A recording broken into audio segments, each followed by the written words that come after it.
if I have a horse and I trim it, it doesn't matter what sport that horse does, because I only trim it to its conformation, its foot type, and its posture.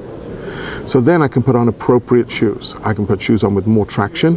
If I'm in a sport that requires more traction, I may be able to put a shoe on with more support if it's going on deeper surfaces. But the actual trim doesn't change on that horse from sport to sport. I would never say that every jumping horse should be trimmed the same way, because that's not true. They all have different conformations, and each time we trim the horse, we're trimming to the conformation and the hoof type. So, you know, it's trimming to the horse, then putting on appropriate shoes for the type of work. In my feeling, there's not many disciplines where shoes won't benefit the horse. They're going to give support to the foot. They're going to give support to the foot on the surface. They're going to give traction. They're going to give breakover. So a well-placed shoe on a well-trimmed foot is going to give great benefit to the horse. It's just like people that don't have well-fitted shoes. They're going to have foot problems.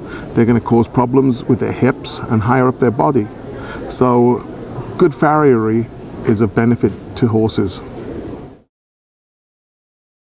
Well, when wear exceeds growth, it's probably gone past the time for shoeing, because that horse has probably been working on hard surfaces for a while, and its feet do become unbalanced. And when we get to try to shoe feet like that, we're not able to balance them completely in one trimming, because there's not enough foot to balance the foot. What we have to do is get shoes on to allow us to grow enough foot to then be able to balance the feet. So when wear exceeds growth, that's not a good guideline. It really needs to be when horses' feet are becoming unbalanced. They should have had shoes on earlier. We get the question about using boots on horses that are barefoot, and yes, a boot can have, you know, for a person that doesn't ride their horse very often, then a boot is a good solution.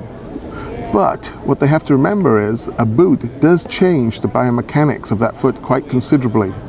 So you see horses that do change into some sort of deviated gait because of a big clump on the end of their limb. So, you know, yes, boots are good for short-term use, but for me, up till now, I haven't seen boots as being part of a regular ridden horse.